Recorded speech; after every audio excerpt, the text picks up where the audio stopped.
Nosotros solamente queremos saber dónde están nuestros hijos. Nos han quitado lo más preciado que puede tener una madre, su hijo. Todas partes se nos han cerrado las puertas. Por eso les rogamos a ustedes, son nuestra última esperanza. Por favor, ayúdennos, por favor. Son nuestra última esperanza.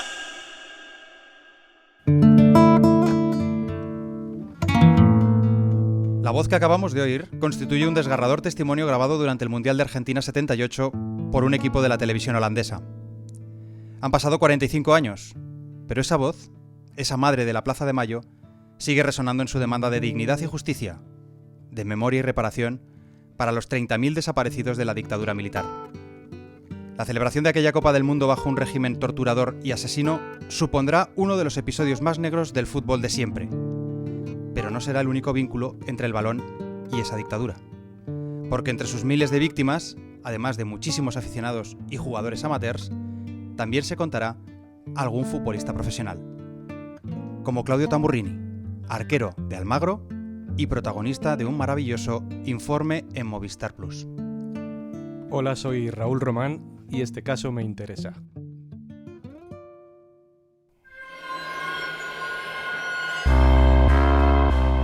Más allá de los focos y la fama, de las victorias y el dinero, el fútbol cuenta también con su lado oscuro. Yo soy Aitor Lagunas y esto es Brazalete Files, de Panenka Podcast y Radio Primavera Sound, con la colaboración de Estrella Damm. Bueno, Raúl, gracias por acompañarnos. Lo primero, eres una de las almas periodísticas que sostienen ese programa de culto que ha sido primero Informe Robinson y ahora Informe Plus. Y sobre todo el autor directo de esta pieza de la que estamos hablando, de este documental sobre la figura, sobre la vida y sobre todo sobre un episodio en concreto de la vida de Claudio Tamburrini. Antes que nada, me gustaría interesarme por el momento en el que descubres la figura de Tamburrini. Bueno, el caso de Tamburrini había surgido como varios años antes. Lo que pasa es que habíamos hecho algún reportaje, no exactamente, o algún informe, no exactamente igual, pero sí relacionado. Recuerdo hicimos uno sobre un atleta argentino también desaparecido, a partir del cual se creó una carrera, la carrera de Miguel, que se sigue celebrando en Argentina. Entonces, dejamos como un tiempo estar ahí el asunto. Luego, bueno, me has nombrado como autor del informe sobre Tamburrini. Voy a aprovechar y voy a nombrar a mis compañeros Juan Porres, el realizador maravilloso, Elías García, Darío Fernández, que nos ayudó en Argentina, y Sergio Primicia. Bueno, precisamente conversando con Juan Porres, surgió otra vez el nombre de Tamburrini, que había aparecido pues como te digo, años antes. Le volví a refrescar la memoria a él sobre el asunto, sobre el tipo de personaje que era Tamburrini y las vivencias que había tenido, y le apeteció un montón. Además, le parecía pertinente un poco por la situación política en Argentina, con los cambios que ha habido últimamente. Y bueno, tenía todo el sentido dedicar un informe a Tamburrini, y pretendimos que fuera también, a partir de su figura, algo más global, puesto que la dictadura argentina que se inicia en el 76 está muy ligada al Mundial del 78, y a partir de la figura, digamos, troncal de Tamburrini, armamos, como diría también un argentino, alrededor de él y de ese Mundial, elegimos otra serie de personajes y se conformó una historia coral. Pues mira, déjame por mi parte agradecer también al oyente y amigo que nos escucha desde Argentina, Axel Korsunski, que nos envía muchas propuestas de temas, y una de esas propuestas que me pasó en verano fue precisamente sobre Tamburrini.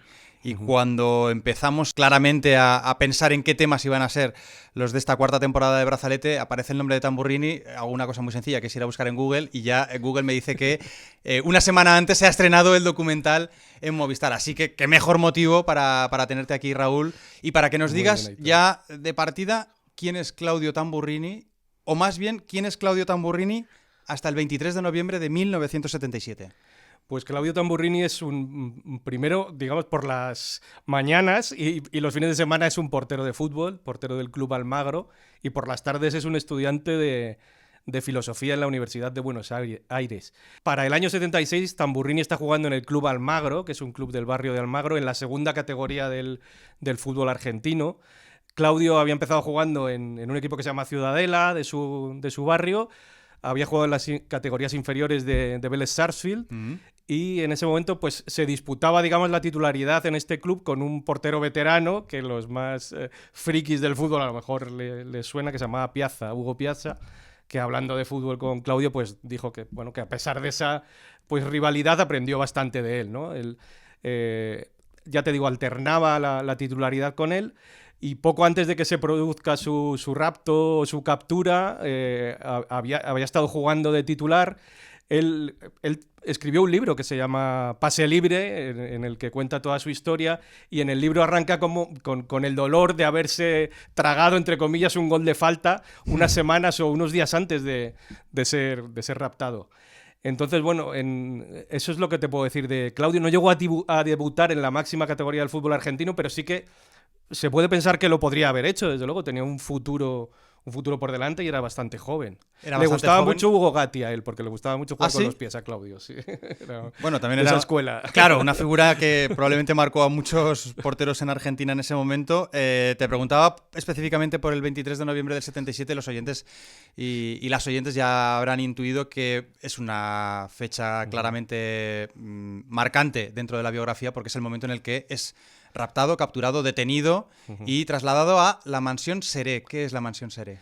Bueno, ese día Claudio hacía poco tiempo que había dejado de vivir en la casa paterna o materna en este caso, porque su padre había fallecido.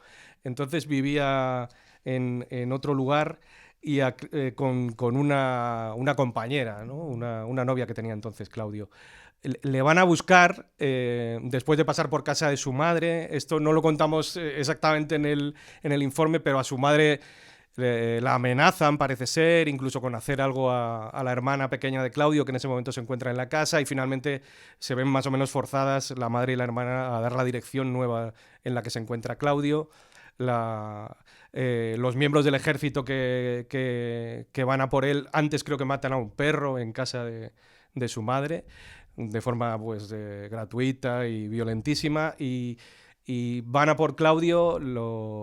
Él en ese momento estaba planteándose, pues militaba en el Partido Comunista, en las Juventudes Comunistas de Argentina, y se estaba planteando deshacerse de una serie de libros que tenía en casa y documentos que le parecían comprometedores, pero cuando van a por él, la policía se desentiende de todo este tipo de material y lo que quiere es llevárselo. Entonces se lo llevan a la mansión Seré, que, como dices, que es un edificio de 2 plantas que había pertenecido a alguna familia de rancio abolengo argentino y que en ese momento era parte del ejército argentino, ¿no? Se encontraba en las El ejército del aire, ¿no? El ejército del aire, en concreto, eso es. Porque luego, como veremos, Claudio será testigo en el juicio que se celebra en 1985 y será un testigo clave porque ayudará a implicar con sus testimonios a la facción del aire del ejército argentino. Entonces, en la mansión Seré, que en un principio no tiene demasiadas estancias, creo que son como 4 habitaciones arriba y 4 abajo, 2 plantas, y como con un estilo así señorial, clásico. Él en un principio no sabe dónde le están llevando, pero desde el primer momento ya recibe unos cuantos golpes antes de subir al vehículo en el que le trasladan y le tapan los ojos, pero es capaz de discernir con los ojos tapados más o menos por dónde se va moviendo y dónde va avanzando la ruta por la que se mueve el vehículo que le va a llevar hasta la mansión. Y una vez en la mansión y hablando con otros compañeros, se logran más o menos ubicar y hacerse una idea de dónde están. Están en un lugar que se llama Castelar, una pequeña ciudad del Gran Buenos Aires, en lo que se denomina el Partido de Morón, y ahí es donde va a pasar pues 120 dramáticos días. Sometido a interrogatorios, que es una manera indigna de mencionar o de aludir a las torturas repetidas que va a sufrir él y todos los que estaban allí. Sí, desde luego es un eufemismo, ¿no? El hablar de interrogatorio. Creo que el primer interrogatorio que recibe ya es brutal. Es lo que en Argentina llaman la picana, que es una forma de tortura a través de la electricidad, ¿no? Desnudan a los jóvenes, a los hombres y mujeres que tienen tanto en la mansión Seré como en los otros centros de detención y tortura que hubo en Buenos Aires y en Argentina. Los tumban sobre un somier y les aplican electricidad pues en las partes más íntimas de su anatomía, incluso en los labios, etcétera, y esto se podía prolongar durante horas, ¿no? Buscando que les contesten a preguntas muy específicas. En el caso de Claudio, por ejemplo, a Claudio realmente le hacían una serie de preguntas que él no era capaz de responder porque no sabía las respuestas a lo que se le preguntaba. Digamos, había una serie de preguntas muy específicas de nombres, de datos que querían, que Claudio no era capaz de dar, y no le quedaba otra que soportar esta tortura, que es pues desagradabilísima, como podemos imaginar, que te deja durante las horas posteriores muy deshecho. Además, luego no les daban agua en las horas posteriores, pues, porque el organismo, después de haber estado recibiendo, creo que electricidad, se seca y el agua puede tener efectos muy más negativos aún. Entonces, digamos que en la casa había como dos grupos de personas que estaban con ellos.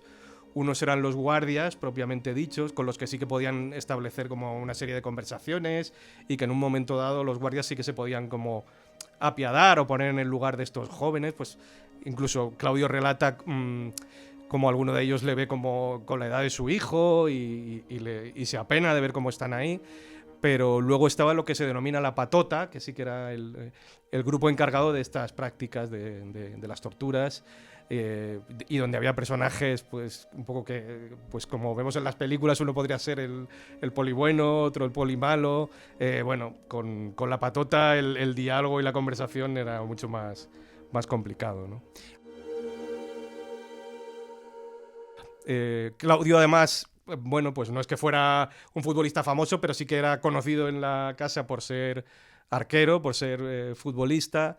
Entonces esto le hacía pues que muchos ojos estuvieran puestos en él, y había una broma también, por llamarlo de alguna manera, que en una de las primeras ocasiones en que la patota entró en la habitación, preguntaron ¿quién es el arquero de Almagro? Y él dijo soy yo, pensando que le podía ayudar. Le podía ayudar, o que le iban a proponer salir fuera y demás, y lo que le dijeron fue atajate esta, ¿no? Y le golpearon en la boca del estómago dejándole sin respiración. Bueno, pues a partir de ahí preguntaban por el arquerito como con cierta frecuencia, y pues le golpeaban.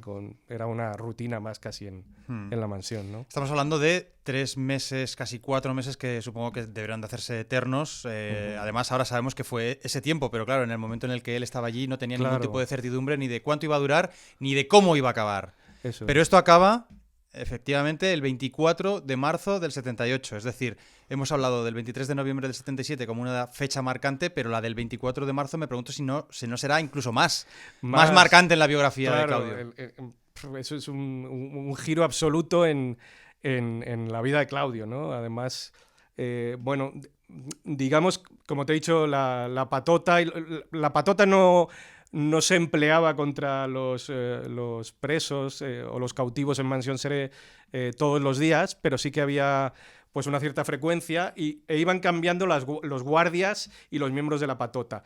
Esto les permitió a Claudio y a sus compañeros como establecer unas fechas de cuándo se producían los relevos y cuál era la guardia como, digamos, idónea para intentar fugarse, porque eran los más relajados, ¿no? Menos estricta, ¿no? Eso es. Entonces deciden poner en práctica un plan de fuga que se puede idear con algo tan nimio como es un tornillo de una de las camas, que bueno, los guardias tenían mucho cuidado de que no hubiera ningún objeto filoso o punzante que pudieran aprovechar para intentar una fuga los presos, pero se les escapa un tornillo que uno de los compañeros de Claudio, Guillermo, que hoy es un actor que vive en Francia, Guillermo Fernández, localiza este tornillo y se dan cuenta de que con él prueban, porque ellos tienen una ventana, creo, en la habitación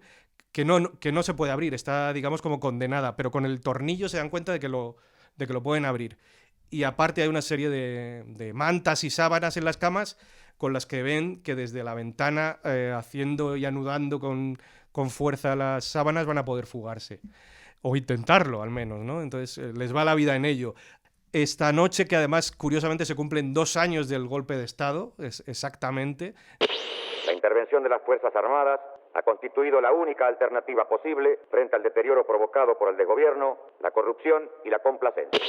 Entonces digamos que hay una cierta actividad por parte de los militares en Buenos Aires, una cierta agitación, pero deciden que esa es la noche. Además está jugando un partido amistoso, creo, la selección argentina de preparación al Mundial, con lo cual los guardias están más o menos entretenidos.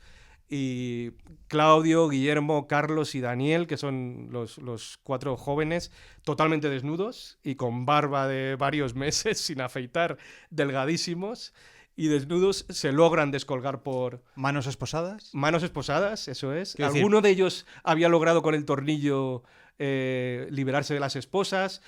Algún otro lo que tenía eran cuerda y no esposa, pero creo que la mayoría de ellos, 2 o 3 al menos, tienen que deslizarse esposados. Los 4 desnudos, con barbas muy largas, con bastantes kilos de menos, porque la alimentación, imagínate, era lamentable. Sí, ni flexibilidad, ni claro, mucho reprisa a la hora de correr. Absolutamente. Te iba la vida en ello, básicamente, ¿no? Es puro instinto lo que instinto. Tienen ahí. Y Claudio, en realidad, Raúl, más que deslizarse, cae, ¿no? Cae, sí. Creo Desde que el primer piso... Es uno de los más grandes del grupo, era un portero alto. Para la época y cae y en un primer momento tiene miedo de haberse roto algo, pero bueno, ve que puede seguir, pero sí, creo que es el que más dificultades tuvo para salir de allí. Entonces se ven en medio de la noche, los 4 desnudos salen a la carrera, sabían más o menos dónde estaban, en este partido de Morón, como te digo. Entonces hay un momento en que salen helicópteros del ejército en su búsqueda, pero bueno, pues todas estas circunstancias tan cinematográficas y tremendamente azarosas, que si no se hubieran dado, probablemente a lo mejor Claudio no estaría no podría contarlo, ¿no? Entonces, bueno, empieza a llover y los helicópteros se tienen que dar la vuelta. Ellos consiguen llegar hasta, digamos, una especie de taller donde ya sí que creo que todos consiguen liberarse de las esposas, y Guillermo, que es como el más echado para adelante o el más resolutivo, decide llamar a una casa y que sea lo que Dios quiera, porque no pueden tampoco permanecer mucho más tiempo desnudos y escondidos en un garaje sin que los encuentren, y en caso de encontrarlos el final pues es de suponer cuál habría sido. Entonces llama a una casa, sale una señora. Él no le dice con toda claridad lo que le ha ocurrido, no sé si le cuenta que le han atracado o algo parecido. Pide ayuda a la señora le va a dar un dinero, una camisa y un pantalón, y Guillermo se marcha y les dice: mandaré a alguien a por vosotros. Ellos habían memorizado los números de teléfono de las viviendas, porque en aquella época evidentemente no había móviles, del resto de compañeros de cautiverio, y Guillermo llama a casa de Carlos, el gallego, como le llamaban a Carlos, que era alguien con... Carlos García, con familia en España. De hecho, él acaba viniendo a España después de la fuga. Y es el padre de Carlos, junto con un tío de Carlos, los dos, los que se lanzan en la búsqueda más o menos por la zona en la que les ha dicho Guillermo que podría localizar a los otros 3 compañeros. Y finalmente, tocando el claxon y preguntando por ellos en mitad de la noche, ya amaneciendo, y en unos instantes también de terror, porque no saben muy bien si son efectivamente familiares que han ido a buscarlos o si los están engañando y son militares que pretenden que salgan del garaje, pero Carlos cree percibir que la voz que está oyendo es la de su padre, y ellos 3 finalmente salen fuera al exterior, se meten en el coche y se largan de allí. Y termina una peripecia, pero realmente empieza otra, porque aún les queda por delante salvar su vida en medio de una dictadura, y que no era nada fácil, ¿no? Y bueno, Claudio acabará saliendo del país por la frontera con Brasil, después de vivir todo el Mundial en el propio Buenos Aires, que también es bastante... Totalmente en clandestinidad, imagino. En clandestinidad, se va moviendo de unas casas a otras de amigos, y así va siendo consciente, o sea, va viviendo el Mundial de Fútbol como aficionado y futbolero que es, y se marcha, como digo, atraviesa la frontera, llega a Brasil y allí se convierte en refugiado político. En un principio su idea es ir a Francia, ir a París, le llamaba la atención París por aquello del mayo del 68 y era donde se imaginaba, pero finalmente como lo que pretendía era sobre todo establecerse lo antes posible en otro país, le llega la posibilidad de ir a Dinamarca o a Suecia y acaba en Suecia. Volveremos también a hablar del Tamburrini que se abre a esta segunda vida, porque realmente es una vida salvada sobre el alambre, en ese escape, en esa fuga, pero encima nueva, diferente, distinta a la que probablemente le esperaba, porque tiene que reinventarse fuera de Argentina, porque quiere retomar sus estudios de filosofía, porque el fútbol ahí va a caer ya claramente en un segundo nivel de importancia. Pero antes de pasar a esa nueva vida, sí que me gustaría hacer un poco ese vínculo que acabas de hacer tú, sobre todo cuando hemos hablado de esta jornada del 24 de marzo de 1978, la jornada de la fuga, en la que tangencialmente dices, es que además esa misma noche Argentina, la selección argentina estaba jugando un partido de preparación para el Mundial. Es que claro, es que hay que recordar, el Mundial del 78 se juega en este país, en un país en el que las fuerzas del orden detenían sin necesidad de orden judicial, Claro. internaban y torturaban. Y llegado el caso, asesinaban y desaparecían. Es decir, que la FIFA no tiene ningún tipo de problema. Del señor presidente de la Federación Internacional de Fútbol Asociada, don Joao Ablange.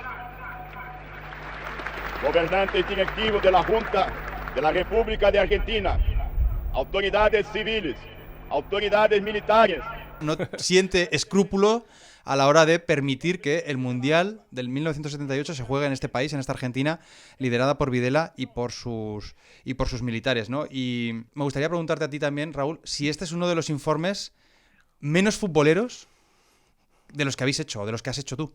Sí, probablemente... Porque el fútbol aquí sí que es una excusa muy tangencial. Sí. Sí, es cierto, es cierto. Es cierto que es el punto de partida y que luego sobrevuela toda la historia porque se celebra el Mundial en Argentina, ¿no? Entonces, aparte de la historia de Claudio, teníamos el Mundial, como comentábamos al principio, ¿no? Revoloteando y de telón de fondo. De escenario, claro, de exacto. escenario de todas las historias. Y todas las historias de las que hablamos en el informe, si a alguien le apetece verlo, vamos, están relacionadas con el fútbol. Por ejemplo, aparece Claudio Morresi, que es un delantero que fue de Huracán y de River Plate, que formó pareja con Francescoli y fue campeón de la Copa Libertadores y de la Intercontinental, y cuyo hermano estaba desaparecido cuando él estaba ganando títulos durante la dictadura con River, y que acabó apareciendo su cuerpo pues muchísimos años más tarde, ¿no? Y que tuvo que convivir con eso. O hay una niña, Claudia Poblete, que nace durante el Mundial y que su padre se dedicaba durante el torneo a vender banderitas de Argentina, y la familia la bautizó como Mundialito porque nació en unos días muy cercanos al Mundial, y cuyos padres fueron también desaparecidos, asesinados, y ella fue entregada a unos militares y creció hasta los 20 años sin conocer su verdadera identidad, ¿no? Es una de las niñas recuperadas por las madres y abuelas de la Plaza de Mayo. Es decir, que sí que es cierto que es un punto de partida para... Es algo que hacemos bastante también en informes, se puede decir, pero sí es verdad que puede ser uno de los ejemplos más claros en los que, partiendo del deporte, bueno, el deporte está muy ligado con... Es un fenómeno popular y cultural, ¿no? Pero sí, nos da para hablar de aspectos sociales y hasta casi políticos, si queremos, a partir del fútbol. Por supuesto que aquí recomendamos que veáis ese informe Tamburrini, La fuga de un arquero. Está plagado de testimonios, de piezas de archivo también, de voces de resistentes, de víctimas, de bebés robados, de familiares de desaparecidos. Pero ahora vamos, Raúl, a probablemente el testimonio más importante, sin ningún tipo de duda, que es el de Claudio Tamburrini. Estás escuchando Brazalete Negro, el true crime del fútbol. Ahora con 2 capítulos al mes y una newsletter semanal. Suscríbete en brazaletenegro.com. Decíamos, Raúl, que en este informe Plus sobre Tamburrini contabais con un amplísimo abanico de testimonios. El más importante, lo podemos revelar, es el de Claudio Tamburrini, que no solo participa en vuestro documental, sino que además ha tenido la inmensa amabilidad de sumarse a este Brazalete Files. Creo que ya nos escuchas desde Suecia. Claudio, ¿cómo estás? Pues muy bien, los estoy escuchando aquí desde Estocolmo. Sí. Me ha llamado la atención, de hecho, mientras he visto el documental, la calma con la que se expresa Claudio, la paz con la que parece incluso hasta moverse en los planos. No sé si estoy equivocado o es así realmente. ¿Tú también has tenido esta sensación, Raúl? Sí, desde luego. O sea, hay veces que uno hace una pieza periodística o un reportaje documental, como lo queramos llamar ahora, y a lo mejor quiere enfatizar y decir, la historia que tengo es muy potente. Con Claudio no es necesario eso, es una historia, como has visto, que es... son unas vivencias tremendas que no necesitan para nada ser exageradas y que a Claudio ya le quedan, yo creo, como lejanas en el tiempo, pero es verdad que cuando nos acercamos a él las volvió a revivir y que, además, por el tipo de persona que es Claudio, que me parece que tiene una sensibilidad especial y una capacidad reflexiva, sí que le volvieron a producir emociones y se le removieron cosas. Incluso hay un momento en que le enseñamos unas imágenes suyas en el juicio a la Junta de 1985. Esto luego no entró en el programa y eso le produjo también una emoción, pero siempre con una pausa, con una capacidad de reflexión y con una calidez además que tuvo con tanto él como su familia, con todo el equipo, fantástica. Nos sentimos muy cómodos con él. Sí, Claudio, yo no sé qué paz cabe hacer con un pasado como el tuyo, ni cuáles son los mecanismos por los que se llega a ella. Claro, yo no soy un hombre de filosofía, tú sí, y supongo que eso a lo mejor intuyo, algo debe ayudar. Pero es que incluso tú te muestras agradecido. Quizá no tanto al haber pasado por la Mansión Seré, pero sí desde luego a la vida que se te abrió después de la Mansión Seré. En realidad sí, agradecido a la vida que me ha tocado vivir o a la vida que he podido construir. Por lo tanto, tengo que estar también agradecido, por supuesto, no a quienes me han hecho pasar por esa experiencia, pero sí a la vida misma que me ha permitido pasar justamente esa experiencia, superarla, en el sentido de superarla, ¿no? Es una parte fundacional de mi vida.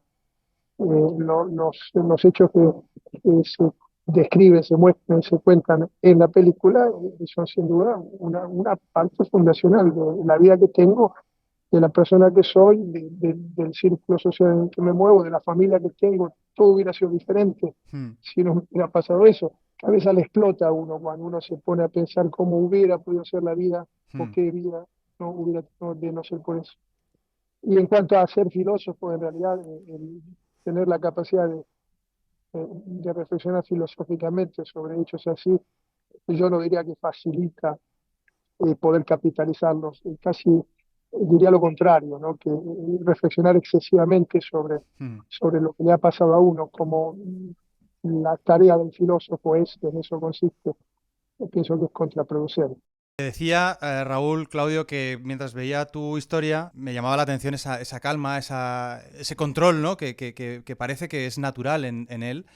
Pero sí que es verdad que hay un momento en el que sí que se te humedecen un poco los ojos. Si no me equivoco, es en el momento en el que relatáis cómo exigís que os faciliten unas cucharas para poder comer un rancho, mientras estáis presos ahí en unas condiciones absolutamente infrahumanas en la Mansión Seré. Y tú dices, no somos cosas, no somos animales, comemos con cubiertos. ¿Por qué es tan importante como para haber detectado esa emoción en tus ojos, ese recuerdo, Claudio? Bueno, es tan importante al punto tal que escuchándote a ti relatarla me vuelvo a sentir emocionado. Ahora, por alguna razón, yo creo entender por qué ese incidente o ese hecho me ha conmovido mucho. En su momento me produjo miedo, por supuesto, porque estaba pidiendo cubiertos en un contexto que no era más propicio para hacerlo. Podía eso significar una golpiza. Pero luego, una vez fuera de la Mansión Seré, cada vez, todas las veces que recuerdo eso y que tengo que relatarlo, me vuelvo a conmover, porque a mi juicio esa situación, esa escena, propiamente es una escena dramática de una obra dramática, sintetiza, resume la condición humana, el grito callado, el grito silencioso de una víctima que se atreve a realizar, a poner en la práctica un mínimo acto de resistencia. Y que se niega a ser despojado de la dignidad humana, ¿no? Pedir cubiertos para que se note que se me trata como una persona. Un acto de resistencia que yo creo que ni siquiera fue percibido por los captores, ¿no? Por supuesto, pero que tiene una dimensión tremenda, porque es, como tú has dicho justamente, es la negativa, es rehusarse a ser despojado del último vestigio de dignidad humana que uno tiene, que es poder comer con cubiertos. Y me sigue emocionando eso porque fue realmente un acto que preservó nuestra dignidad. Y yo diría que contribuyó a que algunos de nosotros pudiéramos mantenernos enteros, anímicamente enteros, dentro de ese contexto. La vida hubiese sido muy diferente si no hubiese llegado el golpe de Estado, si no hubiese llegado tu captura, tu rapto, tu secuestro, si no hubiese aparecido la mansión Seré y hubiese marcado un punto de ruptura claro con tu trayectoria hasta ese mes de noviembre del 77 y hubiese generado una nueva trayectoria a partir del marzo del 78. Te pregunto, desde el punto de vista futbolístico, ¿qué carrera crees tú que hubieses podido tener? Es muy difícil decirlo. Seguramente hubiera concluido mi carrera futbolística a una edad razonable, como la mayoría de los porteros lo hacen. Intenté retomar mi carrera futbolística aquí en Suecia, continué jugando al fútbol, pero primeramente lo hice en una división inferior, de menor categoría, porque llegué aquí casi con 3 años de interrupción en la práctica del fútbol, tenía que recuperarme, tenía que volver a entrenar, que recuperar la forma. Y después también me desanimó mucho el hecho de que el fútbol aquí en ese momento era semiprofesional, no solamente en el sentido de la remuneración económica, sino sobre todo lo que más me importaba en cuanto al nivel de competitividad y al nivel de preparación y entrenamiento. Ese es uno de los signos de interrogación que quedan, esas preguntas que uno se hace cuando uno reflexiona si no hubiera sido por Mansión Seré, ¿cómo hubiera sido mi vida? Nombré antes qué familia hubiera tenido, qué carrera, qué profesión hubiera elegido, dónde estaría viviendo hoy. Bueno, a esa larga lista de interrogantes, de incertidumbres o de mundos alternativos, ¿a qué hubiera llegado yo en carrera futbolística en Argentina? No sé, tal vez hubiera sido yo el que hubiera atajado los penales, no en esta final, porque ya estoy un poco mayor, en la que lo atajó el Martínez, pero tal vez en una final de alguna copa anterior en la selección nacional. ¿Quién lo podría saber? En cualquier caso, Claudio, hablábamos antes con Raúl, es verdad que el fútbol no te ayuda demasiado en cautiverio, porque para alguno de tus captores es todo lo contrario, ¿no? Es un motivo, un argumento para golpearte más fuerte. Había dos cosas que me jugaban en contra, generaban fastidio en los torturadores, no tanto en los guardias, tal vez en algún guardia también, pero sobre todo en el grupo duro, ese a quien nosotros llamamos patota, los torturadores. Dos cosas que a mí me jugaban muy en contra. La una era ser jugador de fútbol y la otra era ser universitario. Me lo reprochaban, me lo echaban en cara muy a menudo, con desprecio, diciéndome o insinuándome que yo me consideraba superior a ellos por estudiar en la universidad, y luego también el hecho de ser jugador de fútbol. No me ayudó para nada, ni una condición ni la otra, más bien todo lo contrario, ¿no? Es una combinación también inusual. Con el paso de los años, tratando de ponerme en la cabeza y en la forma de razonar de ellos, pienso que debo haberles aparecido yo como una incógnita, como un gran signo de interrogación, ¿no? Futbolista y universitario y militante o activista político, ¿quién es esta persona, ¿no? Sin embargo, el fútbol también servía como elemento de entretenimiento durante esos días, meses de cautiverio. Teníais el Mundial a la vuelta de la esquina, digamos, y sí que creo que hay un momento en el que tú dialogas con uno de los chicos, no de los miembros de la patota, sino uno de los guardias, que era una persona joven, y se produce otro momento de emotividad porque él como que te invita a reencontraros una vez que seas libre y a jugar algún partido juntos en el barrio, ¿no? ¿Es así, Claudio? Exactamente, fue así, sí. Me invitó dándome ánimo, ¿no? Cuando salgas de aquí, me dijo, te voy a invitar a que vengas a jugar un partido con mis amigos en el barrio donde yo vivo. Hubo momentos así emotivos, hubo momentos, no diría de cercanía con los guardias, pero hubo momentos de mayor humanidad con los guardias de lo que normalmente existía con algunos guardias, de lo que normalmente era el caso con otros guardias y por supuesto con la patota. No sé si ellos eran conscientes de eso, tal vez sí, o tal vez no se podrá saber nunca. Ellos de todas formas contribuyeron a hacernos sentir en algún momento un poquito mejor.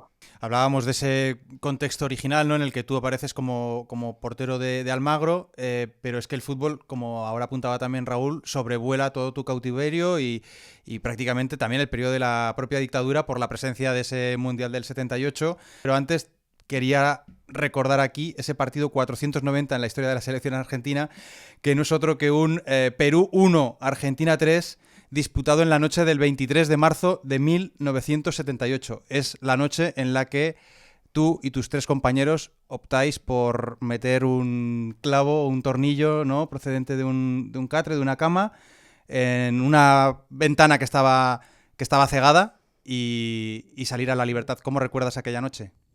La recuerdo como una noche muy tensa, una noche decisiva, por supuesto. Yo no sé tampoco hasta qué punto nosotros éramos conscientes. Recuerdo que nos acostamos para intentar dormir, como había sucedido durante los días anteriores, en medio de una disputa, en medio de una discusión, eh, relacionada concretamente con la decisión de fugarnos o no, porque el cuarto estaba dividido.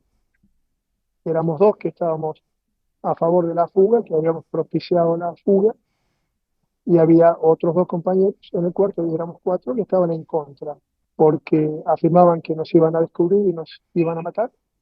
Afirmaban también que nuestros casos tal vez a lo mejor serían resueltos favorablemente sin tener que optar por una salida tan drástica y tan peligrosa como una fuga.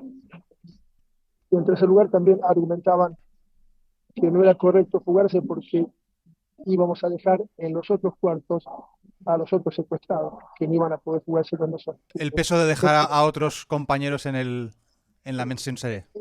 Eso fue más difícil, porque eso, digamos que nos hacía mella, nos tocaba. Los 2 primeros argumentos, los 2 que nos queremos fugar, en realidad no nos parecían ni relevantes ni fundados tampoco, pero el tercero sí conllevaba una toma de posición moral, ética, decir, bueno, nosotros tenemos derecho a salvar nuestras vidas, cueste lo que cueste, y pese a quien le pese. Y yo sigo afirmando que es así. Yo sigo afirmando que la responsabilidad del asesinato de los que se hubieran quedado en el cuarto, los que se quedaron de hecho en el cuarto, si hubieran sido asesinados, jamás podría haber sido nuestra. Es por supuesto de los asesinos que los matan.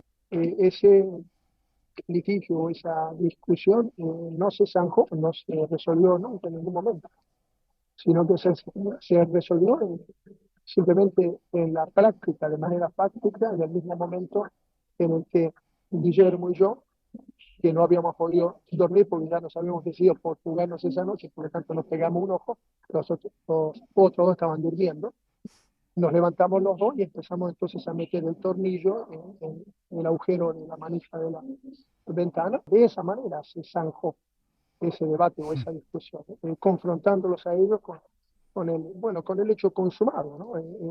Se despertaron por el ruido que hacíamos y vieron que estábamos parados frente a la ventana con una hoja de la ventana abierta. Inmediatamente, y esto sí es un recuerdo claro que tengo, en cuanto ellos, por decirlo así, asomaron la nariz al mundo, asomándose por la ventana y viendo la arboleda, el campo abajo, el cielo, y la vida, el barrio, las casas alrededor, no hubo más discusión.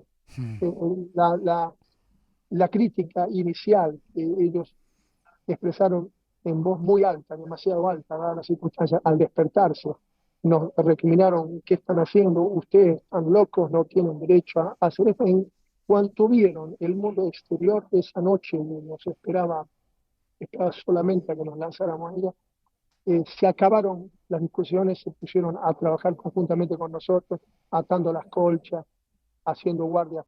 Ya nos convertimos inmediatamente en un grupo de 4 que trabajaban mancomunadamente para conseguir un fin, ¿no? Recuerdo fantástico, realmente, que es un recuerdo imborrable, inolvidable, que es, supongo, por obra de la excitación del momento que estaba viviendo.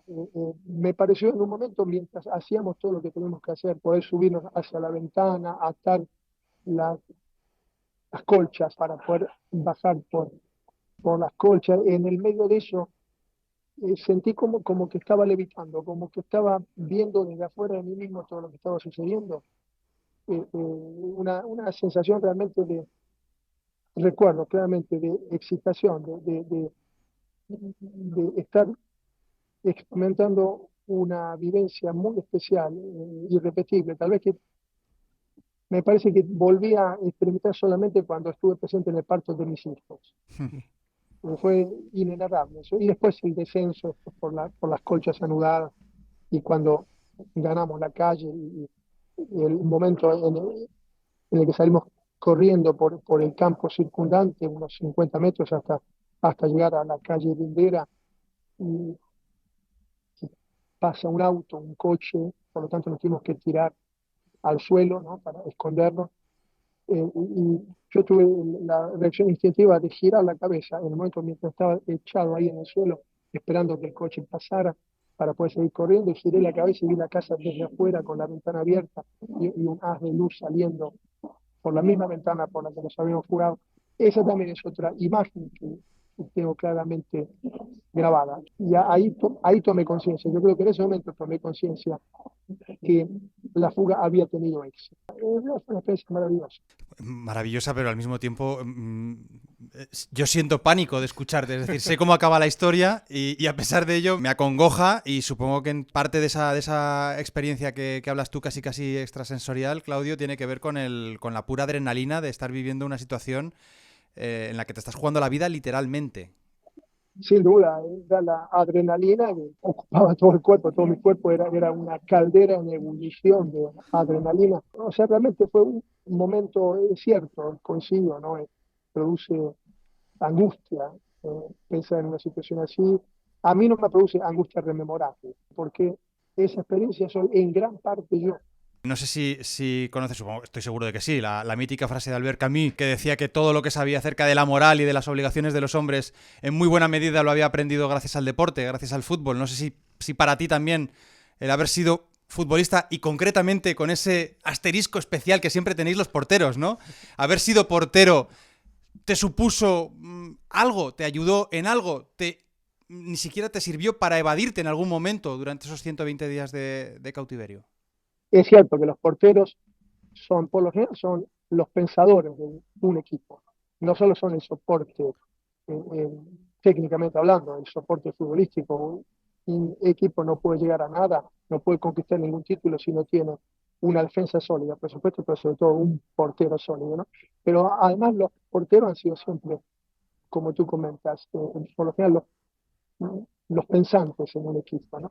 No sé por qué, si será porque estamos ahí mirando el partido sin participar y empezamos a pensar sobre una cosa y otra, o si será al revés la cosa, que como nos caracterizamos siempre por haber pensado demasiado, es que no nos pusimos a jugar ahí con el balón en el medio, sino que nos aislamos y nos mantuvimos afuera de la actividad lúdica. Pero concretamente, en Mansión Seré nos ayudó en el cuarto alguna noche, varias noches cuando nos pusimos a hablar de fútbol, varias noches cuando yo conté algún partido en el cual me había desempeñado muy bien, muy acertadamente, pero en realidad mi actividad futbolística dentro del contexto de la Mansión Seré fue más bien una carga que un alivio, porque durante las primeras 2 o 3 semanas estuve constantemente con la idea fija, pensando constantemente todo el tiempo en que se iba a cerrar el libro de pases, y yo, si no me largaban a tiempo, no iba a poder conseguir club, porque Almagro, el equipo para el que yo jugaba, suponía ya me había dejado en libertad de acción, no me renovaría el contrato, pues yo no me presentaba a los entrenamientos, y por lo tanto tenía que conseguir un nuevo club, y si estaba ahí secuestrado, encerrado, no podía hacerlo,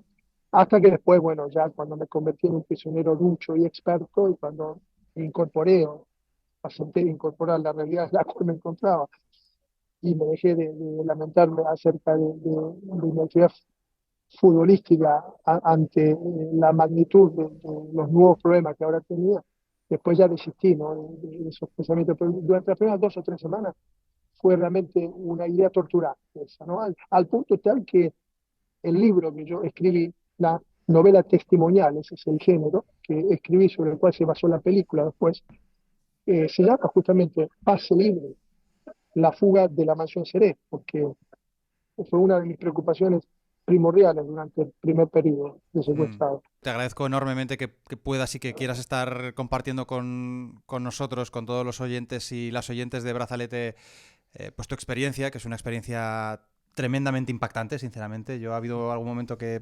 me he emocionado, pero hablábamos que cuando tú consigues escapar de Mansión Seré, pasas unos meses en Buenos Aires, un poco de casa de amigo en casa de amigo, vives en la clandestinidad hasta que consigues ganar la frontera con Brasil, y en esos meses se celebra el Mundial.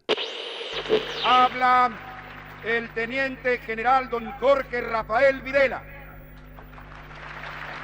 Declaro oficialmente inaugurado este 11º Campeonato Mundial de Fútbol 78. Muchas gracias.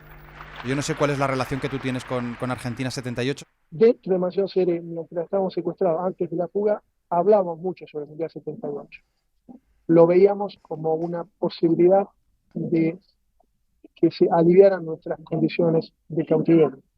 Teníamos la expectativa, la esperanza de que llegara al país una delegación, como de hecho sucedió, de la Organización de Estados Americanos para inspeccionar ciertos lugares que habían sido denunciados internacionalmente como centros clandestinos de detención.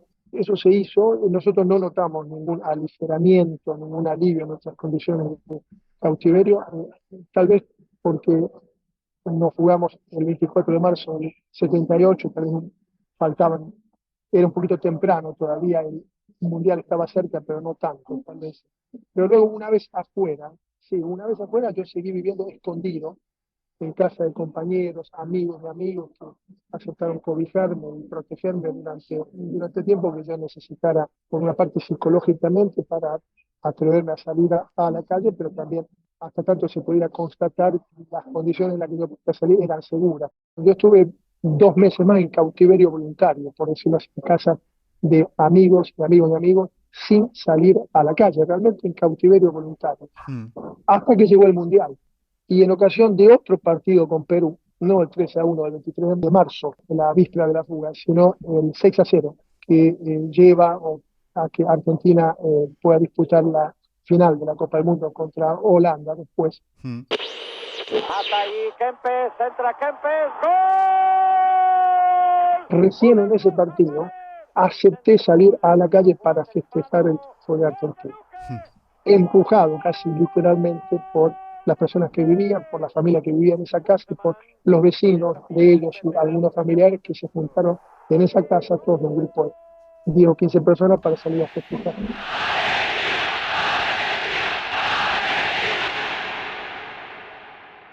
Fue una posición o una postura instintiva. El triunfo de Argentina es mi país, quiero que salgamos campeones, por tanto salgamos a festejar. Ahora, después, muchos años después, profesionalmente como filósofo, reflexioné muchos años después, sobre mi conducta y sobre cuál hubiera sido la conducta correcta, deseable en ese contexto.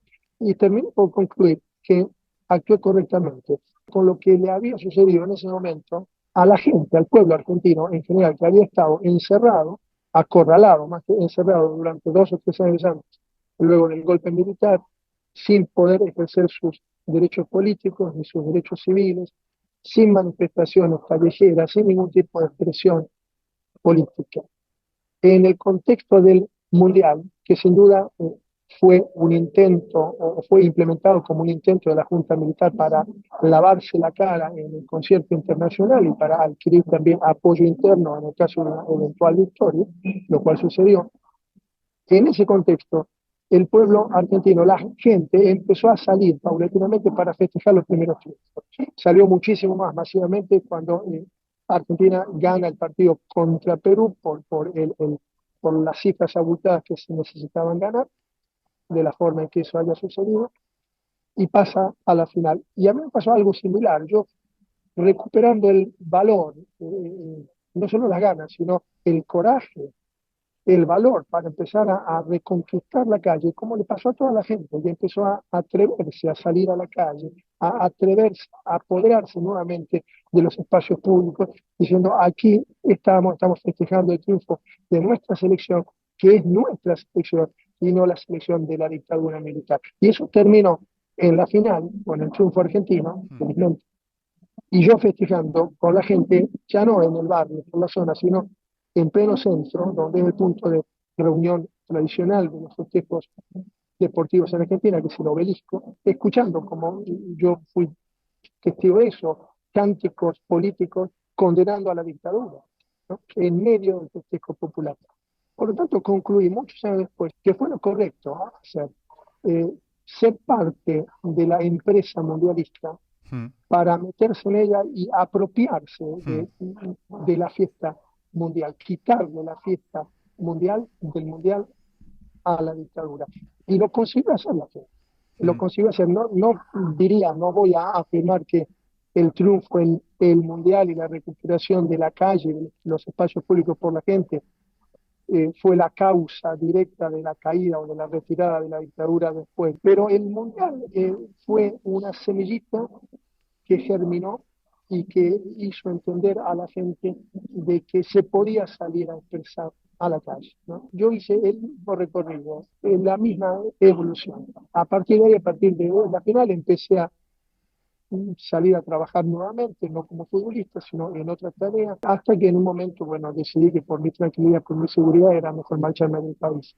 Pero en general, yo creo, si me pedís ahora una reflexión no ya puntual sobre lo que pasó en el Mundial 78, sino en general sobre todo eventos deportivos que tiene lugar en un país gobernado por un gobierno antidemocrático o dictatorial, yo creo que en general es correcto ser parte de ese certamen, de esa competición, y tratar de influir en el desarrollo de la misma y tratar de establecer vínculos con, sobre todo con las fuerzas opositoras. Fue lo que hicieron, por ejemplo, futbolistas suecos, futbolistas holandeses, por ejemplo, en el Mundial 78, que fueron los primeros que iniciaron los contactos con grupos de familiares de desaparecidos. Entonces las madres de Plaza Mayo fueron conocidas y reconocidas mundialmente por primera vez como consecuencia de los contactos establecidos en el lugar durante el Mundial 78 a través de periodistas europeos y sobre todo gracias a la participación y la colaboración de algunos futbolistas holandeses y suecos, ¿no? Es verdad, ¿no? Que a un mismo tiempo sirvió para darle voz a esas madres de la Plaza de Mayo, por ejemplo, gracias al compromiso de muy pocas selecciones. Claudio, tú hablabas de la selección de Suecia o de algunos componentes de la selección de Suecia, de la selección de Holanda, de Países Bajos, ¿no? Que no solamente a partir de los futbolistas, sino también a partir de los periodistas, que se empezaron a preguntar qué es lo que estaba pasando alrededor de los estadios, ¿no? Y más allá de la cancha, más allá del terreno de juego, qué es lo que está pasando en este país, ¿no? Y yo creo que ahí también hay que poner en valor el peso y el papel de los medios de comunicación, sobre todo de los medios de comunicación que se preguntan, ¿no? ¿Qué es lo que pasa más allá de los focos? Pero la reflexión que haces tú, Claudio, también tiene mucho de pertinente. Y fíjate que han pasado prácticamente 50 años, y es que venimos de un mundial que se ha celebrado en Qatar, con unas condiciones para la masa obrera inmigrante pues muy alejadas de lo que marcan los derechos humanos. Pero es que a futuro vamos también encaminados, si nada lo remedia, y desde luego no podemos contar con que la FIFA lo vaya a remediar, a un mundial en Arabia Saudí. Es decir, que se va a repetir exactamente algo muy parecido a lo que ya hemos vivido en Qatar previamente. Con lo cual tú ya nos has dado una mirada no solamente a pasado, sino también a presente y a futuro. Simplemente me gustaría hacerte dos preguntas. La primera, tú que has sido futbolista y sigues siendo portero, porque una de las características también de los porteros es que no dejáis de ser porteros jamás. No sé con qué actitud abordaste ese partido de vuelta que te ofreció también la vida después de ser un torturado y de haber escapado de tu cautiverio, esa posibilidad de participar en los juicios a las juntas de 1985, con un papel además predominante, no solamente como testimonio, sino que parte del alegato del equipo de Estrasera llevaba tu firma. A partir de ese juicio y de la condena que propugno, nos cabe la responsabilidad de fundar una paz basada no en el olvido, sino en la memoria, no en la violencia, sino en la justicia. Esta es nuestra oportunidad y quizá sea la última. Abordé esa oportunidad, esa actividad con la actitud, con la constatación, una vez más, constaté que esta historia, el empujón que me pegó la vida haciéndome lanzarme por esa ventana, seguía todavía llevándome hacia adelante, a veces a los revolcones, a veces teniéndome que parar y sacudir el polvo y continuar andando, pero entendí claramente, yo creo que empecé a percibir ya intelectualmente en ese momento lo que hoy forma parte de una de las convicciones más sólidas que tengo en mi vida, que es que ese episodio, esa parte de mi historia, continuamente y de tanto en tanto me vuelve a ofrecer vivencias, proyectos, posibilidades de desarrollo personal, profesional. Es como si hubiera una guía, una luz que me guía en mi vida y que de tanto en tanto me va ofreciendo, abriendo nuevos caminos y me dice, ¿y por qué no por aquí? Sigue viva la historia, sigue viva la experiencia y se renueva continuamente. Te agradezco mucho, Claudio, que hayas querido compartir, que hayas podido compartir esta luz que te ha venido acompañando en tu vida, en tus dos vidas, en la previa y en la posterior, a pasar por esa siniestra mansión Seré, y a ti también, Raúl Román, que la hayas contado y narrado tan bien. Espero que estés contento con el resultado del informe que te ha hecho aquí el amigo Raúl Román, porque es una auténtica maravilla. Sí, le agradezco, por supuesto, a Raúl el trabajo fantástico y a todo el equipo, el trabajo fantástico que han hecho, porque es una película, es un documental conmovedor, a mí me conmueve. La última pregunta que te quería hacer, Claudio, es si te suena, si te recuerda algo el nombre de Antonio Pioboso. Y Pioboso, sí, un portero colega, corrió otra suerte que la que yo corrí, no pudo terminar su historia de manera feliz. Correcto. Por eso precisamente quería acabar esta charla contigo, Claudio. Había empezado este Brazalete Files diciendo que, lógicamente, el periodo de la dictadura argentina siempre estará ligado por las razones más sucias con el Mundial de Fútbol, con el Mundial de 1978, pero que también tuvo otros vínculos con el balón a través de infinidad de aficionados y de jugadores amateurs que pasaron por las cámaras de tortura, por esos centros de detención clandestinos.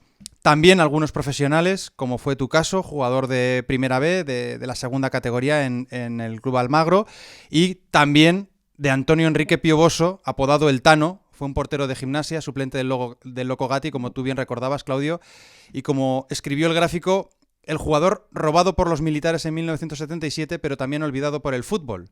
Porque tras disputar varios partidos en la máxima categoría de Argentina, el 6 de diciembre del 77, Pioboso fue detenido en el estudio de arquitectura en el que trabajaba en Mar del Plata. Es el único futbolista profesional desaparecido, del que no se sabe absolutamente nada. Los testimonios coinciden, apuntaba el gráfico, que el Tano no tenía militancia comprometida. A lo sumo, el reparto de algunos volantes algunos años atrás y aparentemente más para ligar con alguna muchacha que por convicción política. Pioboso fue secuestrado por haber estado en el lugar equivocado. Los militares fueron a buscar a otra persona y en su brutalidad también se lo llevaron a él. Nunca nadie volvió a verle. Así que este Brazalete Files, es para ti, Claudio. Te agradezco enormemente que hayas querido y podido participar, que además le agradezco también a Raúl Román el haber hecho un poco de intermediario y sobre todo de habernos dejado en Movistar Plus todo el mundo a verlo, por favor, si no lo habéis visto, Tamburrini y fuga de un arquero. Para mí ha sido un enorme placer estar aquí contigo, Aitor, y volver a reencontrarme con Claudio. Tenemos pendiente vernos, si no en Madrid o en España, de nuevo en Estocolmo. Y bueno, me considero desde hace unos meses amigo de Claudio y espero que nos volvamos a ver en persona pronto. Espero también que podamos reencontrarnos pronto. Este brazalete, por tanto, es para ti, Claudio Tamburrini, y para todos y todas los que os levantasteis tras aquella ignominia. Y también para el Tano Pioboso. Recogiendo aquella descripción del gráfico, no podemos cambiar que fuera robado por los militares, pero sí podemos lograr que deje de estar olvidado por el fútbol. Acuso a los aquí procesados por los delitos que han sido objeto de calificación y solicito que al fallar en definitiva se los condene a las siguientes penas. Jorge Rafael Videla, reclusión perpetua. Emilio Eduardo Macera, reclusión perpetua. Orlando Ramón Agosti, reclusión perpetua. Quiero utilizar una frase que no me pertenece, porque pertenece ya a todo el pueblo argentino. Señores jueces, nunca más. Silencio en la sala. Silencio. Se dispone personal policial, desaloque la sala. Desaloque la sala, personal policial. Se dispone un orden. Señores, de pie. Señores, de pie, por favor, silencio en la sala. Hasta aquí este Brazalete Files. Gracias a Raúl Román por compartir su experiencia como autor de este informe plus tan completo. Y especialmente gracias también a Claudio Tamburrini ejemplo de coraje y de paz. Si te ha interesado este episodio, que sepas que el True Crime del Balón tiene también su propia newsletter semanal en brazaletenegro.com. Este proyecto es una coproducción de Panenka y Radio Primavera Sound, con el apoyo de Estrella Damm. Síguenos en las redes sociales, comenta este episodio en tu plataforma y, sobre todo, no olvides decir que nos oyes. En esta ocasión agradezco la asistencia técnica de la República Independiente de la Radio, especialmente a Kelu Robles y a Álvaro Vega. Y como siempre, Edu Boada y Joan Cebrián se han encargado de las redes. Marta Salicru es la productora ejecutiva y yo soy Aitor Lagunas. Gracias por escucharnos. Y recordad, Bill Shankly no tenía razón. El fútbol a veces sí es una cuestión de vida o muerte. Hasta el próximo brazalete.